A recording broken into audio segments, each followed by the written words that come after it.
प्यारे बच्चों, ये स्प्रिंग से रिलेटेड मैं प्रॉब्लम की बात कर रहा हूँ। एक स्प्रिंग यहाँ पर है, इसका स्प्रिंग कांस्टेंट कितना है, के है। और नीचे में एक स्प्रिंग है, उसका स्प्रिंग कांस्टेंट 2k है। आप देख रहे हैं, इस स्प्रिंग को m मास कनेक्ट किया गया है और इस स्प्रिंग से 2m मास कनेक्ट किया गया है। तो आप जाहिर सी बात है कि ये कह सकते हैं कि इस स्प्रिंग को दो मासेस मिल रहे हैं, एक m और एक 2m। और इस स्प्रिंग को कितने मिल रहे हैं, सिर्फ 2m मिल रहे हैं। तो अगर कोई कहे कि कितना इस पर फोर्स लग रहा है, इस पर कितना फोर्स लग रहा है, तो आपका जवाब क्या होगा, के एफ बराबर के इंटू एक्स लिखते हैं। तो यहाँ पर एफ तो वेट फोर्स लग रहा है, वेट फोर्स। तो लिखते हैं if the lower spring is cut find acceleration of the blocks immediately after cutting the springs. तो सबसे पहली बात कि इनिशियली अगर हम बात करें बच्चों, इनिशियली तो अपर वाला में कितना हो रहा है, अपर वाला में देखिए, अपर वाला में हो रहा है जो फोर्स लगेगा वो 3mg लगेगा, 2mg इसका और mg इसका, तो 3mg इज इक्वल टू के एक्स अपर। तो एक्स अपर बराबर इतना हो जाएगा। लोअर में कितना हो जाएगा, लोअर में देखिए, लोअर में अगर लोअर में हम देखें तो यहाँ पर क्या लिखना है, 2k है, क्या बच्चों, 2k। तो कितना हो जाएगा, सेम उसी तरह से 2k x lower is equal to 2mg। तो 2 से 2 कट जाएगा, तो x lower is equal to mg बटे के हो जाएगा। सही बच्चों। अब सवाल यहाँ पर आता है ये कि जब कट करेगा तो क्या होगा, तो कट कहाँ से करना है, यहाँ से करना है या यहाँ से करना है। अगर आप यहाँ से करते हैं कट तो दोनों जी से गिरेगा, इसका भी एक्सलेशन जी हो जाएगा बच्चों और इसका भी एक्सलेशन जी होगा। लेकिन अगर इसको आप कट करते हैं, इसका कट करते हैं, तो ये जी से गिरेगा, ये जी से ऊपर नहीं जाएगा, है ना, अलग एक्सेलरेशन से जाएगा। तो कैसे जाएगा पहले समझो। Uncutting the lower spring by virtue of non impulsive nature of spring the stretched in upper spring remains same immediately after cutting the spring. 10 lower block की अगर बात करेंगे इसका, तो क्या लिखेंगे, 2mg नीचे आएगा वेट फोर्स। इसको कट जब यहाँ से करेंगे तो इसका एक्सेलरेशन भी कहाँ आएगा, नीचे आएगा। तो एक्सेलरेशन इसका नाम ए हो गया। फोर्स कितना लग रहा है बच्चों, जब ये स्प्रिंग कट जाएगा तो यहाँ पे स्प्रिंग फोर्स जीरो ना हो जाएगा, जब स्प्रिंग फोर्स कटेगा तो स्प्रिंग फोर्स जीरो लगेगा। तो यहाँ पर सिर्फ 2mg फोर्स लगेगा नीचे।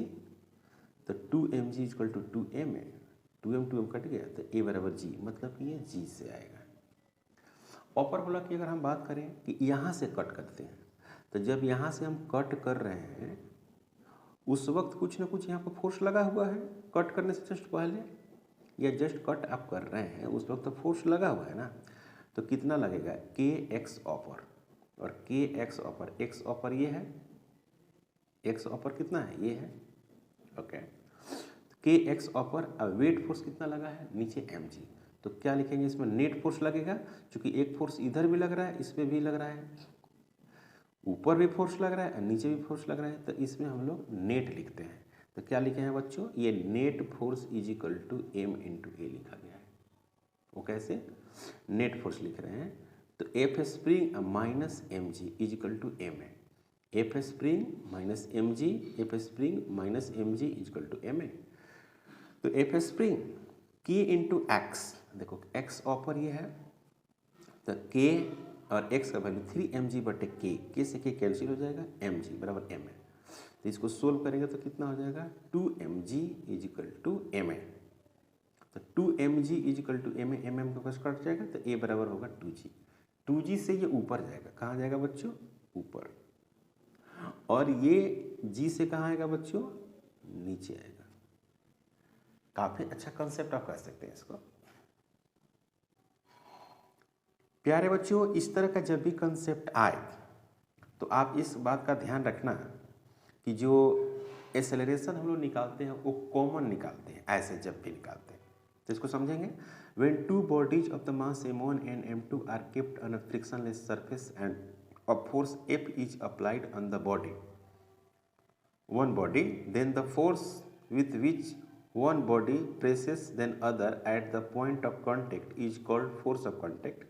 These are the two bodies will move with the same acceleration. कह रहा है ये कि कि अगर दो बॉडी आपके पास कांटेक्ट में है इस तरह से M1 और M2 है, और किसी एक बॉडी पर आप फोर्स लगा रहे हैं F, तो ये दोनों बॉडी एक दूसरे के कांटेक्ट में आ जाएगी और इक्वल मैग्नीट्यूड के फोर्स कांटेक्ट फोर्स लगाएगी, एक दूसरे पर कांटेक्ट फोर्स लगाएगी, उसको हम लोग जो कांटेक्ट फोर्स लगाते हैं, और ये साथ चलती है, कॉमन एक्सेलरेशन से चलेगी।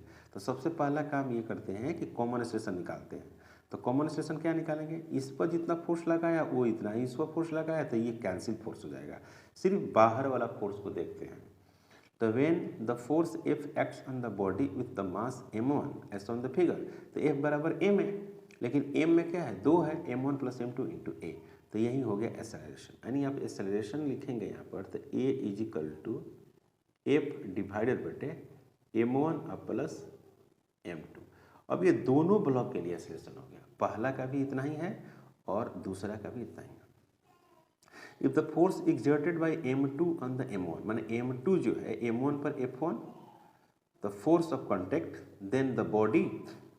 अब हम क्या करते हैं कि इसका फिर से डायग्राम बनाते हैं इसका, तो इस पर कितने फोर्सेस लग रहे हैं उसको आपको दिखाना है, कितना फोर्स लग रहा है। तो F लग रहा है इधर, तो F1 लग रहा है इधर, ये बॉडी इस पर फोर्स इधर लगाएगी ना, और ये जा रहा है इधर, तो ज़्यादा कौन हो गया, A, तो F minus F1, net force निकालना पड़ेगा, दो फोर्स रहता है, capital F minus F1 is equal to M1 into A। सही है बच्चों, तो capital F minus F1 is equal to M1 into A। अब इसका अगर आप फिर फोर्स डायग्राम बनाइएगा, तो ये इस पर फोर्स लगाएगा, कितना लगाएगा, F1, तो इधर लग रहा है, तो F1 is equal to M2 into A। तो for body M2, F1 is equal to M2 into A, तो ये हो गया F1 is equal to M2। Acceleration आपको दिया हुआ है, एक्सेलरेशन ये दिया हुआ है, यहाँ पुट कर दीजिए M2 इंटू F बटे M1 प्लस M2, ये फोर्स और ये फोर्स, इसके द्वारा जो फोर्स निकालेंगे दोनों फोर्स का मान क्या होगा बच्चों, सेम होगा। अब बात करते हैं, हम लोग बड़ा फेमस है पुली सिस्टम। पुली सिस्टम में क्या होता है कि a single fixed pulley change the direction of force only and in general assumption massless and frictionless. मैंने कहने का मतलब ये हुआ कि जनरली हम लोग पुली को और रस्सी को मासलेस कंसीडर करते हैं। Some cases of the pulley, case first, इस तरह का एक डायग्राम आपको रहेगा, जैसे कि M1 है, M2 है, ये ऊपर जा रहा है, ये नीचे जा रहा है। जाहिर सी बात है कि M1 बड़ा है M2 से। ये रस्सी है, थ्रू आउट रस्सी ऐसे है, तो इसमें भी T और इसमें भी, सब में टेंशन रहेगा। तो let M1 greater than M2। Now for mass M1, M1 के लिए अगर हम लिखेंगे बच्चों, इसका फोर्स डायग्राम लिखेंगे, तो M1G नीचे आएगा, टेंशन कहाँ लाएगा, ऊपर। तो दो फोर्स लग रहा है ना, M1G नीचे, टेंशन ऊपर, तो नेट एक होना चाहिए। नेट कैसे निकालते हैं, जिधर एक्सेलरेशन होता है उस फोर्स को ज़्यादा मानते हैं। तो M1G नीचे लग रहा है, M1G minus T is equal to M1 into A। Equation बन गया, नेट फोर्स बराबर M है, मतलब कि M1G माइनस T बराबर M1A। और दूसरा में क्या होगा, ये फोर्स ज़्यादा है और इसका M2G कम है, तो MT माइनस M2G बराबर M2A। अब इन दोनों को जोड़ देंगे तो ये वाला और ये वाला कैंसिल हो जाएगा, तो बच जाएगा M1G minus M2G is equal to M1A plus M2A। Acceleration calculate करेंगे तो ये तो होता क्या है कि net pulling force, net weight force लिख दीजिए M1 माइनस M2 और डिवाइडेड बाय टोटल मास को जोड़ दीजिए। टेंशन निकालना है बच्चों, तो किसी एक एक्सेलरेशन को किसी भी इक्वेशन में पुट करके आप टेंशन कैलकुलेट कर सकते हैं। तो रस्सी में टेंशन हो गया। अब कोई कहे कि यहाँ पर कितना टेंशन लग रहा है, यहाँ पर क्लैंप पर, तो T नीचे भी लग रहा है और इसका T भी नीचे लग रहा है, तो 2T लग रहा है ना, तो 2T हो जाएगा डबल। तो ये लिखा हुआ है, टेंशन तो इतना लिख दिया, reaction at the suspension of the पुली, ये यहाँ पर आ रहा है, तो R ये रिएक्शन है, 2T मतलब इतना हो जाएगा। अब इसी तरह से प्यारे बच्चों, अगर आपको इसके बारे में सोचना है तो कैसे सोचेंगे, इसको खींच के कौन ले जा रहा है, ये ले जा रहा है, तो T लेके जा रहा है, तो T बराबर क्या लिखेंगे, M है, मतलब कि T is equal to M1 into A, F बराबर M। एक इक्वेशन हो गया। प्यारे बच्चों, इसको कौन खींच रहा है, नीचे M2G, ऊपर कौन लग रहा है, टेंशन। तो इसका अगर हम डायग्राम बनाएं तो दो फोर्स लग रहा है ना, एक M2G इधर लग रहा है, M2G, तो M2G माइनस T बराबर M2A। तो दूसरा इक्वेशन। अब प्यारे बच्चों, इसको दोनों को जोड़ दो, तो ये जोड़ेंगे तो ये कट जाएगा, तो m2g is equal to m1a plus m2a, A solve करेंगे तो ये मिलेगा, और इस ए को टी में पुट कर देंगे तो ए मिल जाएगा। क्लियर? अब सवाल ये उठता है कि यहाँ पर mg क्यों नहीं लिए हैं, बहुत सारे बच्चे ये सोचता है। तो बच्चों देखो इसमें mg कहाँ लग रहा है, नीचे लग रहा है, एक्सेलरेशन कहाँ हो रहा है, इधर हो रहा है, तो इस फोर्स तो काउंट नहीं होगा, क्योंकि एक्सेलरेशन के अलोंग में फोर्स काउंट करते हैं न्यूटन सेकंड लॉ। क्लियर है?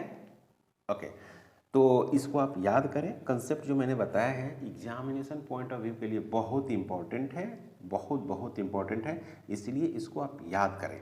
कंसेप्ट को इसमें एक भी पॉइंट्स इग्नोर नहीं करें। चैनल पर नए हैं प्लीज़ सब्सक्राइब करें, शेयर करें। Thank you.